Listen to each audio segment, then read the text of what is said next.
Hey everybody, welcome to Highly Unlikely with Josh and Jenaye. We're so glad that you're here. We're both here, which is fun to both be here together. Like always.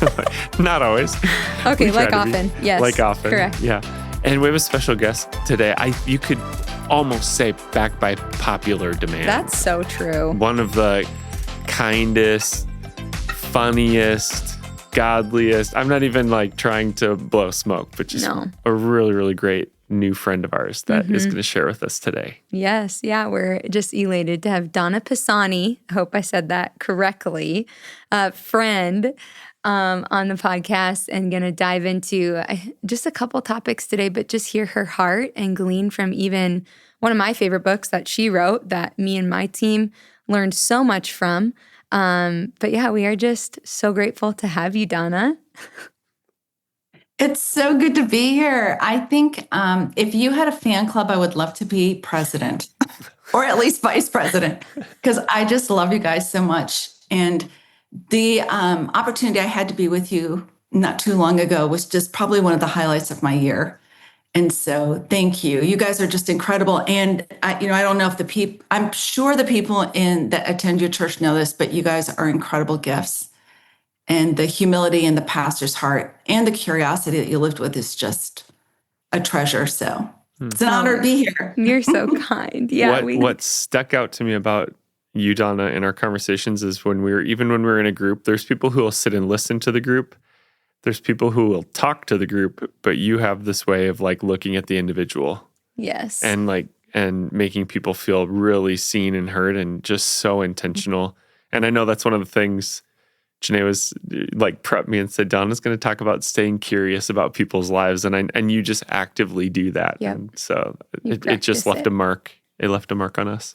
Mm-hmm. Yeah. So I just want to tell our listeners a little bit about you, and then we're going to do our question. Josh will get our question from the cube, and then we're going to get into the content.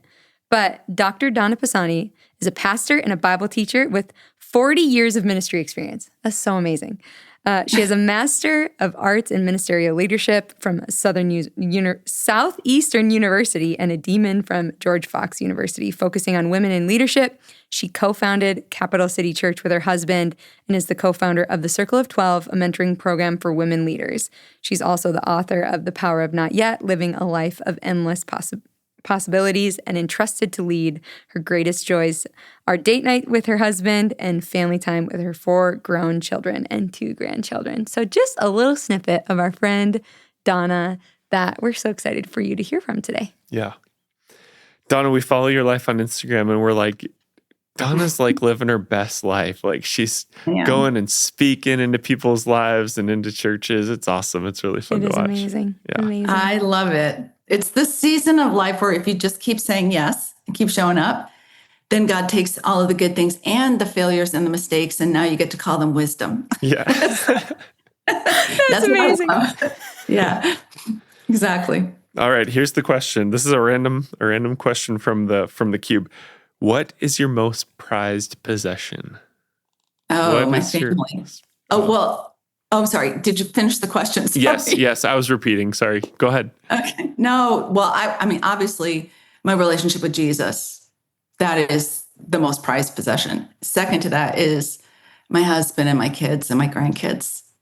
And I'm just so grateful because all of our kids are adults now. 2 of them are married and we have 2 grandkids. And my greatest joy is just the relationship we have with them, but also watching how generations now are following Jesus and worshiping Jesus. Like I was just in church on Easter with most of our family and then watching our grandkids with their hands lifted in worship. And you think, wow, we said yes so many years ago and it just continues for generations. So yeah, it's my greatest joy. And we are hilarious together.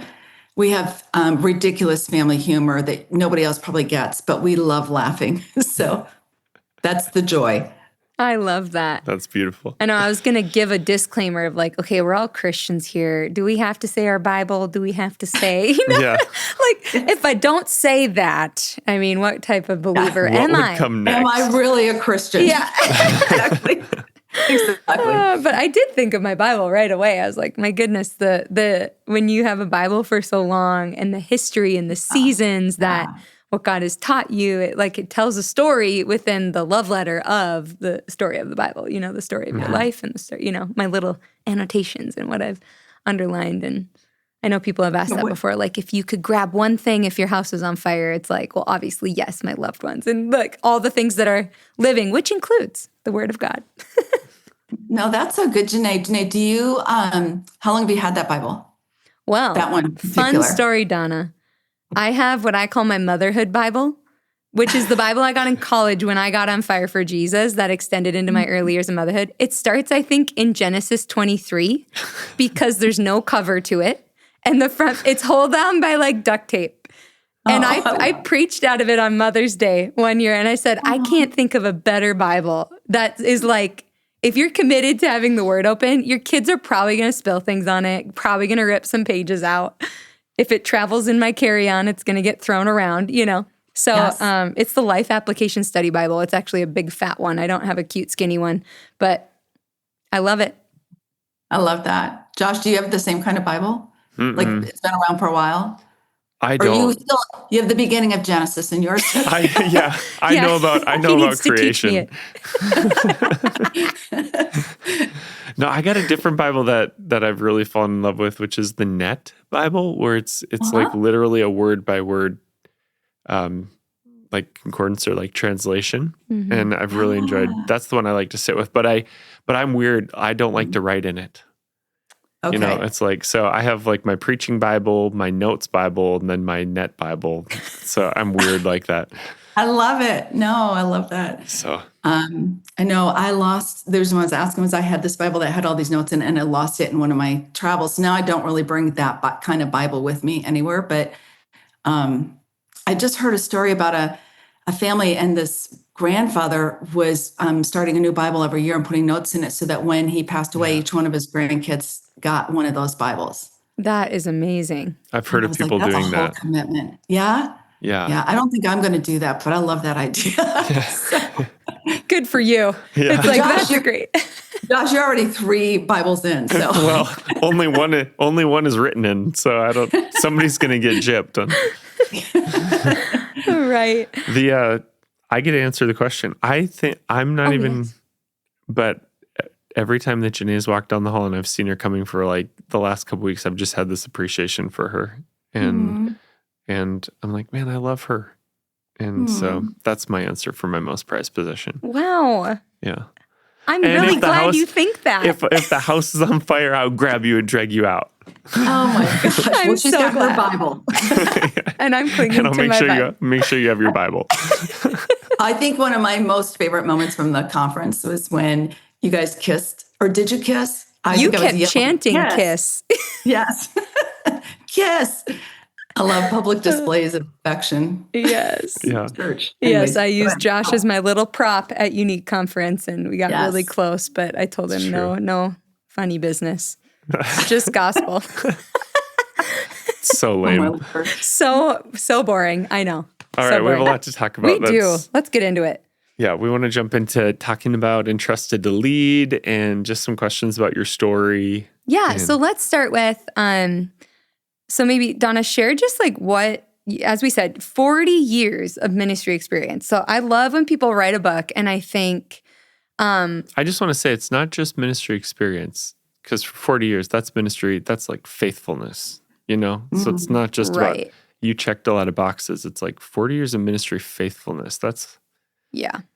something to just emphasize, It's so beautiful, so needed in the body. But just maybe dive into what is your backstory with leadership and the training ground in which you learned the wisdom, like you said, and even the hilarious stories that played into writing this amazing book. Well, I think probably my greatest gift was I married the right man. So I was very shy and quiet. And if we were in a room and the pastor was looking for somebody to pray or somebody was looking for somebody to talk to, I usually would skirt off to the corner of the shadows because I just didn't want to be seen. And my husband, though, we knew had a very strong calling on his life, but he was determined he was not going to do the calling by himself. And I'm so grateful for a husband who was confident enough in his own gifts to pull mine out. And so there were a number of times when we were in meetings and he would be the speaker and he'd be up front and he would be, just introducing who I was. And then he would say, Donna has a word for you. And I remember thinking, I have no words for anybody but you, which maybe we'll get divorced if you keep doing this, because I was terrified to be on a platform with a microphone. But he just kept doing it because he kept telling me, I believe God, you're telling me things God's speaking to you. They're not just for me, they're for this congregation or these people. So I'm grateful for that. And so I never saw myself as a leader. And it was when we started pastoring a church, and I recognized all these young women were floundering. Many of them didn't have healthy relationships with their moms, nor did they have any examples of leadership to look to. And so that kind of pushed me into a space where I started having, okay, well, I guess I'm leading, or at least influencing. Because sometimes we don't see ourselves as leaders, but we're all influencers. So I think it doesn't matter whether you realize you may be a stay-at-home mom, or you may be you may think that nobody's paying attention to who you are, but we all influence somebody. And so I think at one point I was like, oh, I should figure out how to do this so that however I'm influencing them, it's towards Jesus and not away from him. So then I started becoming obsessed with leadership and just tried to find as many books as I could to read about it. And I think probably, to be honest with you, it was me identifying I have this little tiny, what I considered a very tiny gift, like an acorn. And what I often say is sometimes we miss the gifting God gives us because we want it to look like an oak tree. And God's like, it'll never grow until you plant it and sow it and use it imperfectly, by the way. And it's through that you learn how to lead. So that for me, and the hilarious part was I had to learn somewhere along the journey to stop taking myself so seriously. Do you know what I mean? Like, yes, be serious about this. We're following Jesus all in. The reason why there's been faithfulness for so many years is I never go too far from remembering what God did in my life in the beginning. And so when I remember that moment where my life changed, and I have to, still brings me to tears, because I think when we get too far away from what salvation looked like in our lives, then it becomes overfamiliar. And I recently heard this statement that I thought was so powerful. When the cross becomes boring, our Christianity has become about us. Wow. And I think that's powerful. So leadership, influence, anything that we do in our life, it brings me right back to what did he do for me? I was that broken person on the side of the road that needed a good Samaritan, Jesus, to come and heal. And, that it's, so that's kind of, and the hilarity part is at some point I have to be able to laugh at myself. So I don't know about you guys, but it took me a while to realize that failures didn't define me. Yes, definitely. So what would you say was the most significant factor for the two of you for realizing leadership or calling or influence? Wow. I mean, God was very clear in his confirmation for us, which I think he knew we needed. Because I would say a part of, I think, in our even getting to know you and our friendship, like just what I love about you is that, like, you're not, we always say we're not shiny people. Like, we're pretty authentic people. Good. Yeah. And have tried to be that from the get-go. But even the name of this podcast, Highly Unlikely, was because when we felt confirmation to step into leading at very young ages, 25 and 28, it was actually Chris Kane that said, God's calling highly unlikely people to do highly unlikely things in highly unlikely places. And the Spirit just confirmed. And so I think when the Spirit confirms something to you, you're like, what else can I do? But if he's Lord, and you don't say no, you say, yes, Lord. So that was my perspective, but I'm pretty black and white. Go for it. Well, do it afraid. What? Do it afraid. Like, go for it. Okay. Afraid. I thought you were telling me to go for it. I was like, what am I supposed you to say? too. Yeah, you go for What's it. happening?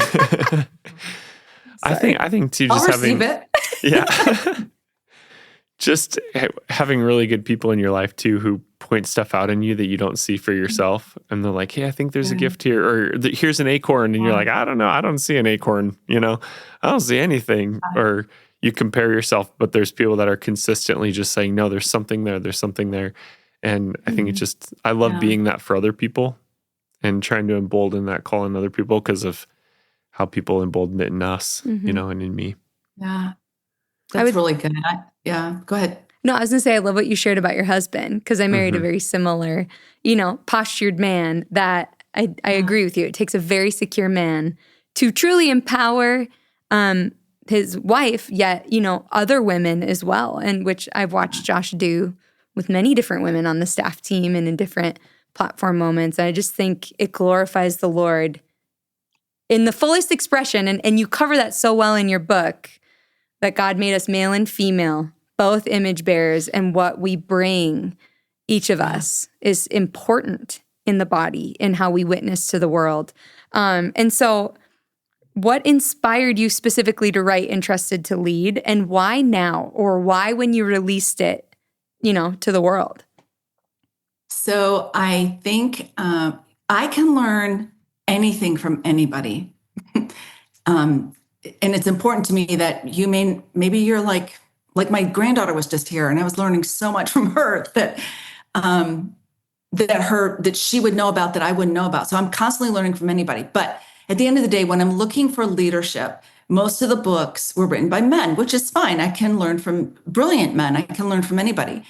And the premise that we stood theologically on me being called with Dennis was we just kept holding on to Joel 2. He poured out his spirit on men and women. And I knew there was more in scriptures, but never really took the time to research it. And it was when I went back to school for my master's and then my doctoral dissertation research that I discovered the Bible was one cohesive story from Genesis to Revelation. If you're looking for theologicals, what does God say about women and men together? And so the premise of writing it was a lot of the research books that I looked at were many often written by women who had a chip on their shoulder and were just kind of offended at men. And I was like, I'm not offended at men. I'm like, this is hashtag same team. So can I write a book that also is cohesive? Like, what does it say in Genesis? What did Jesus do? And what did Paul say? And then looking at the original language, cultural, and historical context. So that's why I did it. I wrote it then because I was like, I did all this. I did almost 8 years of school, and I know so much more now. How do I distill it into so that you feel like you're having coffee with me? And you're not having to read a really heavy theological book. And so that was the premise for the book, because I found that as I began to share this, a lot of women were like, wait, what? The Bible says that? Wait, it didn't say this? And it was setting people free, and men as well, because a lot of men wanted women on their teams and in their staff, but they didn't understand what the theology really said. So anyways, that's why I wrote it. Donna, I don't want another generation to wrestle with the things I wrestled with if they don't have to. How did you come to the point where, because obviously it was validating the calling you had and what you were already doing, but your heart was to help a future generation. So was there a tension there of, people could look at this and say, oh, I'm writing a book that validates what I want to be, or what I'm already doing, versus I don't care what people think. I'm paving the way for others and trying to open a door for them. Like, did you feel that at all? Or was there just like a confidence that I'm meant to do this? It's a really good question, Josh, because in the research, I didn't want to just research documents that were confirming what I had already been doing, but I had to research books and doctoral dissertation, all kinds of things, dissertations that were opposite of what I believed in, so that I could weigh, what does the scripture say and why was that written? And so, and part of that was also conversations. It was panels, like a Zoom panel. It was during COVID when I was doing some of this. So then I'm bringing people in that have a completely different theological view than I did. And so I don't think you can build what you believe just yes, it's important to be with people that that agree with you and you agree with. But I think you have to be able to have conversations with people, civil conversations with people that have a different standpoint, because it grew my understanding. And so to answer your question, then you get to the point of, God, what are you speaking to me? And then I'm writing this book for people that I think need to be set free. And if people don't agree with it, which people haven't agreed with some of it, I'm sure, there's a lot of other books to read. So, you don't have to agree with me. And I say that throughout the book. I'm not writing this to convince you. I'm writing this to make you curious, to do the research yourself.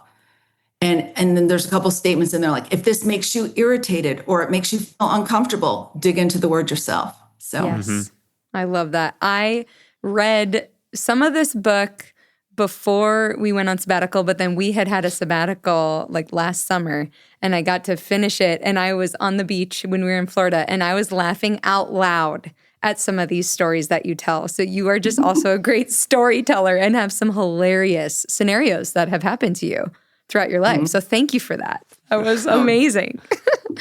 You're welcome. And we have a lead team who like literally puts on our conference, like lay leaders that are pretty high level empowered and equipped to do what their area for conference. And we went through it all last year together, and the feedback was wonderful. And we just had a retreat for planning next year's conference last weekend. And when I unveiled, a different book we're going to go to get through together, and someone said, yeah, I just pulled Donna's book off the shelf because I was like, wait, I got to go back to that, and I need to apply it with someone that they're raising up. And so just know it in the hands of, yes, women and men, but like it's a tool in their hands, and I'm so grateful for it. And I do want you to kind of break down, I would say, one of my favorite parts of the book, but and it's honestly, you hit it like right away, but then you expand on it throughout the whole book. But like the signs and symptoms of if you really are operating out of feeling entrusted by God or entitled to something, that like, it was like this aha moment for me. But I would love for you to just share your insight, wisdom, and your heart on that. Yeah, it's good. So when we pastored in DC, it was primarily a younger church. If you look at the city, it's a lot of staffers between the ages of 20 and 40. Like nobody knows that's the age group that's writing the laws and getting bills passed. But anyways, which is why our church and other churches are important in that area. So anyways, as I looked at them, I was constantly thinking in my head, because it was a millennial age when we were pastoring, and I was like, oh man, they're just so entitled, which it's so easy to judge other people's entitlement, right? Until one day God spoke to me and he said, well, you're entitled. I was like, no way. Because I don't feel like there's two aspects to entitlement, and this is what blew my mind. So entitlement is, you would say, ego-driven. You owe me. I deserve that. I worked really hard. And while we are entitled to the promises of God, it's the posture that we sit in. But what was astounding to me and what blew my mind was the other side of entitlement is fueled by insecurity. So a lot of the gifts that God gave me, I didn't use because I felt entitled to more before I stepped out into it. So he would say, I want you to preach. And I was like, well, let me figure out how to do this. I mean, obviously you have to educate yourself on it, but I'm not even going to open my mouth till I feel really confident. And I've discovered at my age that courage always looks like fear to begin with. Every once in a while you get this blast of courage and you can move forward, but generally it's fear. And so when fear is stopping you and you're like, wait till I get more, I feel entitled to more, I deserve more, that entitlement is not using what God has entrusted us with. And entrustment is God-given. It is the gifts that we have, whether we have discovered them yet or not, are from God. There's nothing that you have that you just developed on your own. If you've developed something, it's because it was God-given to begin with. And so I think when we lose sight of the source, we forget we've been entrusted. And the other thing we forget is the cost for us to be entrusted. So he gave his life to give gifts to men and women for us to be able to use them. And it's to bring him glory. And so part of that is when you realize it's an entrustment, you can do whatever you can to grow that, which then leads into, so the entitlement is fueled by a scarcity mentality. When I have more of this, then I can do that.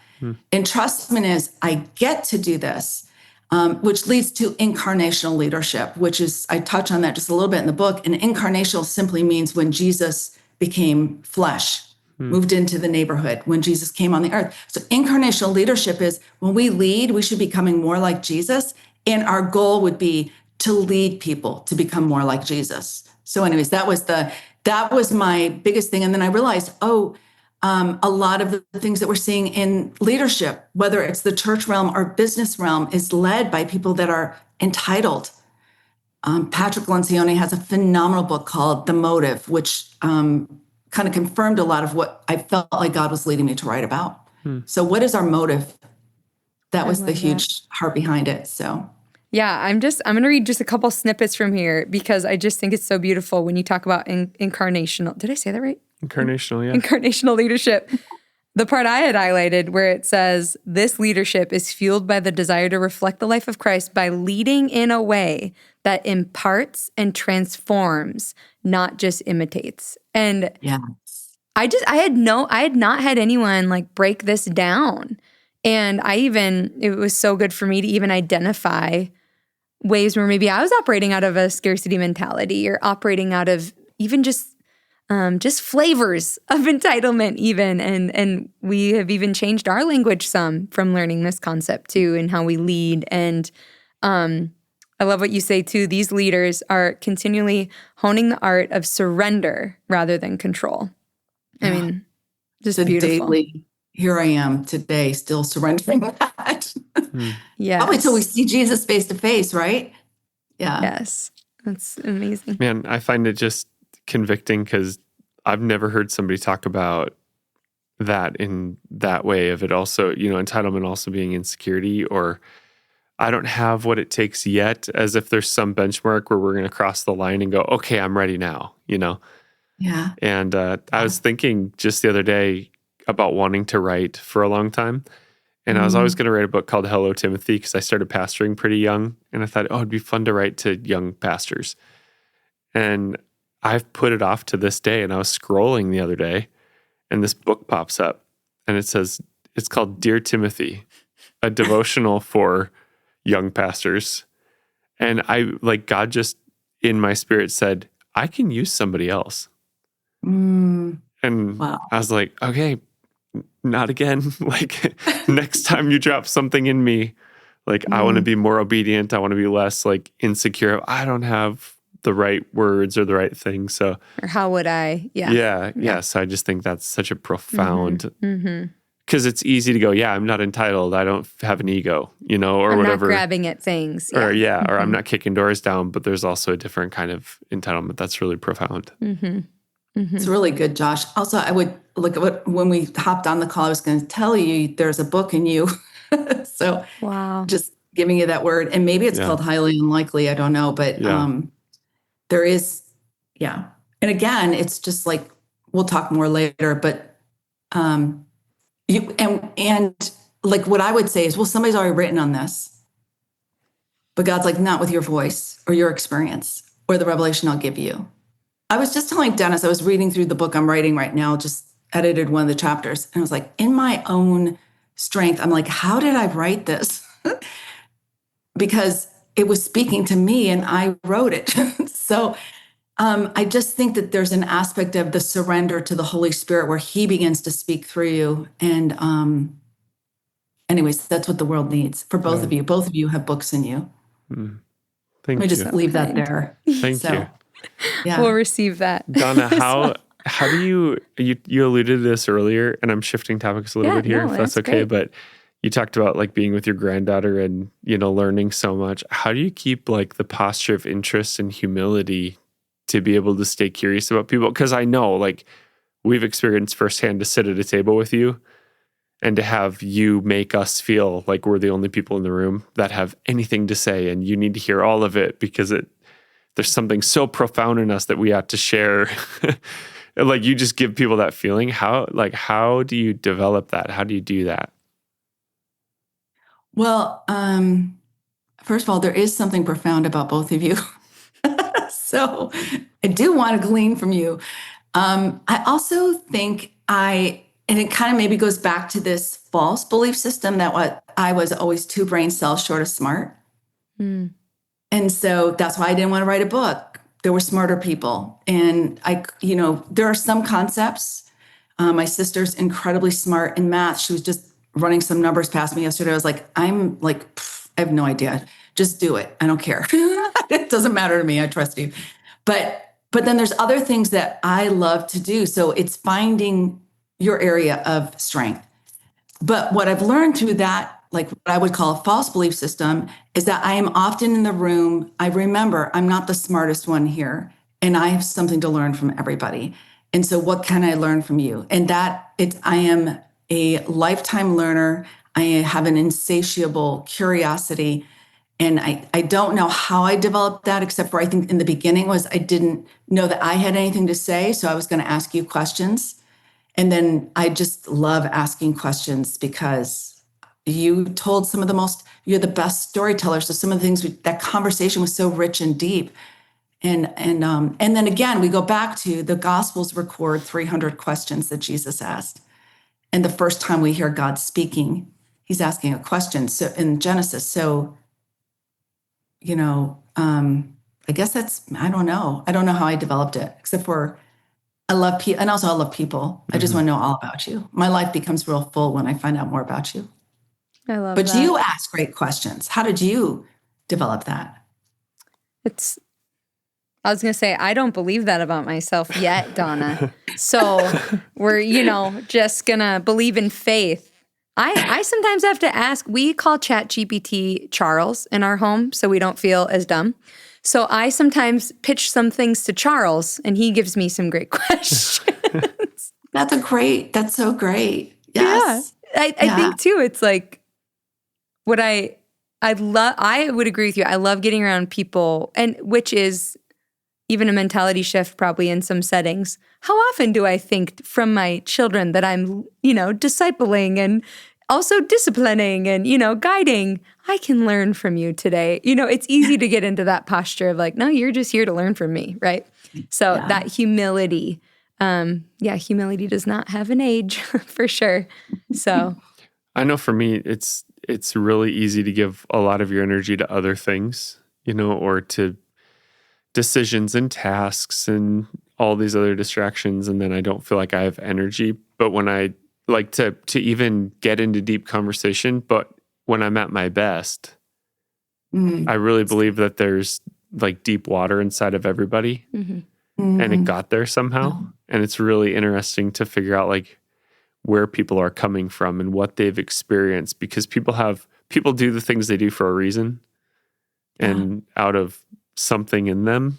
And I kind of am a psychology, like I'm preaching this weekend on the dysfunctions that happen in our families, and I'm just nerding out on it because I just love to understand why people are the way they are.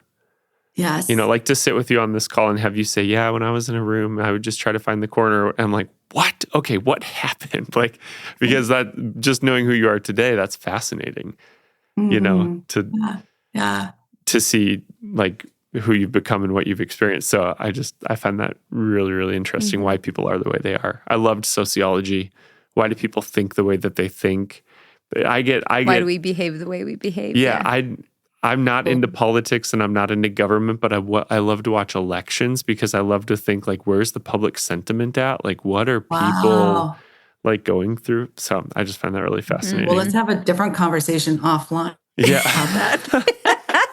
That's incredible. If everybody wants to know the truth, like for me and Jenaye at Unique, like we love ministering to people and all the things, but getting to sit in the back room and hear you guys talk about things going on in the world and process together, we'll sit at the kids' table and listen to all the adults talk. Well, it's a true gleaning, right? Yeah. I mean, in my Bible reading, I just went through Ruth, and it's like you're following behind and you're like picking up what you can glean, and so grateful for that. Yeah, wow. So grateful. Yeah. This is just a line from your book, which I think would segue us into one more little topic, but you wrote on page 240, in my experience, the deepest well springs of entrustment often emerge from the most challenging places. And so what have some of those most challenging places for you look like, whether it was in leadership, whether just personally, or how has the Lord met you or developed you or expanded you in that entrustment, that wellspring of entrustment, in what kind of challenging places? Let me think which one would be the best one to share. Yeah. Which one do you want to share? I think probably, so I think what a lot of what I walked through was designed to help shift in me was because I was raised in a very performance-based religious setting. And so a lot of it was do all of these spiritual disciplines and then you'll be pleasing God. And if you're not seeing an answer to prayer, you must have failed somewhere along the line. And so his approval ratings were based on my performance. So I think when you're in ministry, leadership, or influencing, you can't be alive and breathing without experiencing people that love you and people that are critical of you. I mean, especially we live in a very critical culture right now. So I could say boo, and everybody's gonna be like, well, you didn't say that in the right language or the right way or the whatever. So there's always going to be somebody not happy with something you're doing. And when you're in a place of influence, I think sometimes God allows you to walk through spaces so that you are aware. Like I was brutally aware of my weakness, but I didn't know how to move past it. And it was really God speaking to me and saying, stop fighting for the things I've already paid for. I've already paid for it. And one of the scriptures, it's actually in this next book, is that just recently over the past year I've been studying, is when Peter at the Last Supper, Jesus says to Peter, Simon, Simon, Satan has desired to sift you like wheat. But I have prayed for you that your faith doesn't fail. And when you're finished, go encourage your brothers. Well, I don't know why I never slowed down long enough to look at that, because I was like, well, why? Like, first of all, if Jesus had said to me, Satan desires to sift you like wheat, I'd be like, take me home right now. Like, that's hard, right? And then he doesn't pray for it to stop. He says, I'm praying that your faith doesn't fail. So like, why not pray that I can get out of this situation? And so like, if you study that a little bit more, and then he calls him Simon, which was his old name, not his new name. Wow. So Jesus was speaking to the part of Simon that still needed a little bit of redemption and restoration, that still was people pleasing, that still was obsessed with what others thought. And so he's speaking to that side of Peter, and he's saying, by the way, the enemy wants to sift you, but I'm going to use it. And your faith is going to, because I'm going to illuminate to you some areas, because in just a couple of weeks, you're going to be leading the church. And if you're not self-aware of your weakness and your strength, you're going to get beaten up in the process. So when you talk of the battles I've walked through, I think a lot of the battles were overcoming people pleasing and not allowing my insecurities to lead, and pushing past them, and discovering that an insecurity and a fear was a lie that indicated beyond that there is a gift that God has that he wants me to use. So anytime now that I feel like I'm in a room and I'm like, oh, I don't feel like I should be in this room, or I have nothing to offer, I immediately now know, oh, that's an indicator. God put me here. What's behind that fear that the enemy doesn't want me to see? Okay, Lord, who am I supposed to see? Who am I supposed to speak into? What questions do I need to ask? So that kind of, for me, would be the biggest battle. And then how God's used that over the years to form.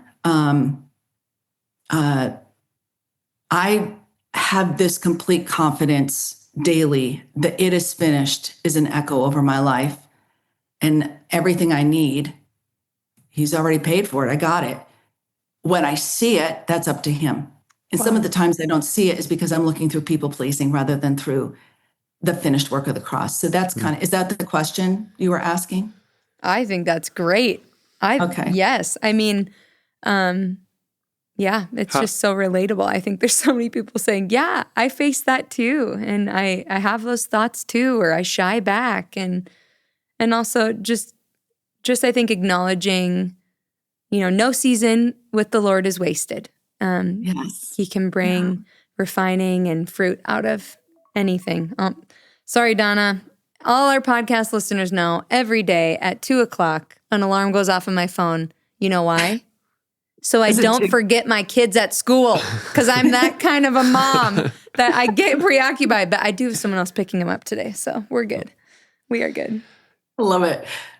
Donna, how do you do 40 years of ministry and come into the season of life that you're in and say, and in a critical culture, where, and you've already talked about some of the challenges you've had to overcome, and truly be able to say, man, I just still love people.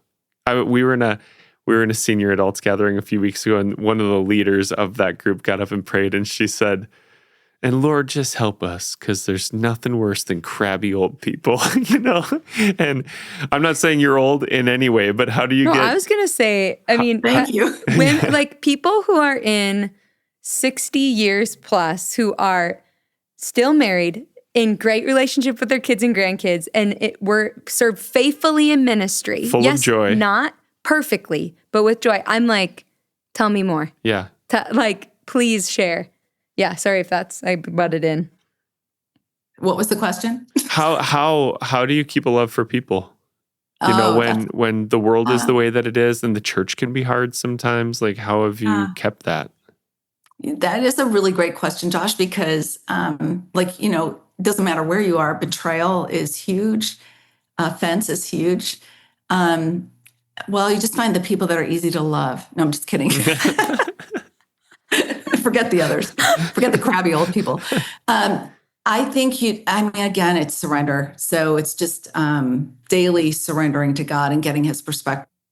There are, I think there were people in our church that it was huge betrayal, so deeply painful. And so it was a daily verbal processing of me saying out loud, Lord, I forgive them. It was a choice, not an emotion, until you say it enough. And then pretty soon you begin to actually acknowledge it. Your body acknowledges that. Mm-hmm. But I do think loving people is something God asks us to do. I like to look at it as an invitation rather than a commandment, although it is a commandment, to love one another. But none of us can do it in our own strength. None of us can love people the way he wants us to love them. And so it's just consistently inviting him in and asking God to help you. And then not walking with condemnation or shame when you're having a difficult time loving someone who's been. If you're in a situation where you're constantly being offended and hurt, come and talk to your pastors, Pastors Josh and Jenaye, and ask them what to do, because God also wants you protected. He's your defender, but again, also it's growing bigger than the offense. Mm-hmm. Sometimes the offense becomes our whole world, and your world is way bigger than that offense. You got to move on. Yeah, it's bigger than just ministry leaders too. It's not holding on to things, not letting bitter roots grow up, learning how to forgive and let go. And I've been talking to our staff about Philippians 2, Jesus humbling himself, Romans 12, mm-hmm. considering others more important than yourselves, and just mm-hmm. trying to, I just think it hangs so many people up, the things that happen to them or the people that happen to them. Mm-hmm. And it can mm-hmm. sidetrack your whole life, when things go sideways. Yeah. Do we really believe what God has done and is going to do in me is greater than what has happened to me? Right. Yes. Yes. And living that out. But you have to keep that in front of you. You have to almost repeat that to yourself. And you're right. I've seen so many people's lives totally they're in a gutter, and there's no reason to be in the gutter with the offense or the hurt or the pain, because what God's provided is far greater than that. Mm-hmm. So, yes, yeah. I agree. Donna, what do you think about, having adult kids, and the season that where you're speaking into a lot of people's lives? What do you value right now? What are you thinking about? Right. I just turned 40, and I was telling some people, I started to all of a sudden think about 60. When I turned 40, my mind all of a sudden went to what do I want to have mm-hmm. established? So what are you thinking about? What's on your mind? What's in your heart at this season of your life? At 60? I don't know how old you are, but yeah, it just like, that's so kind. no, seriously, but 85. Our lives, we're very much thinking about stewarding our little kids. And we know there's people listening who aren't thinking about what we're thinking about. I guess I'm just curious, what have you been thinking about? Oh, that's good. Well, first, let me address 40. I think 40 is a hard age in one regard because you're like, in your head, something clicks and you're like, am I as far along as I thought I would be? And I'm halfway through my life, technically. So what do I want to do with the next 40 years? And so sometimes, and I think the reasoning and the wrestling is part of God's design. So first of all, you don't get stuck, but B, you're also thinking, okay, I've got 40 years of experience under my belt. What am I going to do with the next 40? And so so every decade after 40, when I got to be 50, I was like, this is the best because I've had all this experience. And then I got to 60 and I was like, well, this is even better because there's a part of you that has lived enough life that, you do care what people think, but you really don't care what people think. You know what I mean? In a Jesus compassionate way, you care what people think, but not enough that it's going to shift my emotions if you don't like me. I'm like, I guess we weren't, whatever. Do I go after this or not? Mm-hmm. And then also I've been following Jesus long enough that I know that no matter what I walk through, this past year, 2025 was the hardest year of my life. Specifically, my dad passed away and some of the things I walked through. It was the hardest thing I've ever walked through emotionally. But at the same time, I had this confidence because I've seen God do so many incredible things. So it's glorious. I'm 67 this year and I am like loving life. I'm so grateful for what he's already done. My husband's 75 this year. And as well, there's just this settling. As long as, to me, the settling comes if you have Jesus as the center. I know some people in their 60s and 70s that still have all this unrest and wrestling, but I do find that to be like, maybe they haven't come to terms with what God has done in your life. And also, I think guys, I just live daily. I make a list of things I'm grateful for. I love that. Because otherwise you're always like, you can get to this point at any point and feel like, well, it's not enough. There's more, blah, blah, blah, unsatisfied. But when I'm grateful for what he's done, I remember what he's going to do. So I think gratefulness is huge. I love that. Yeah, thank you. We could continue for another half hour. I feel like I just want a Zoom call with you on the regular and just hear your heart. We love you so much, and I hope many people go, if they have not read Entrusted to Lead, go and learn and glean from Donna's wisdom and just clarity. I think it is a clarifying book, especially for the church. And when could we look? You mentioned your next book. When could we anticipate? Do you have a date or be on the look for your new book? Spring of 2027. Okay. So spring of 27. Yeah. And I think, I can't wait for it to come out. So I think one more piece to add to what you said, what you asked, Josh, is that our part of the story is just a part of the story. Like sometimes we're like, we got to get everything, but we're just like part of God's huge story.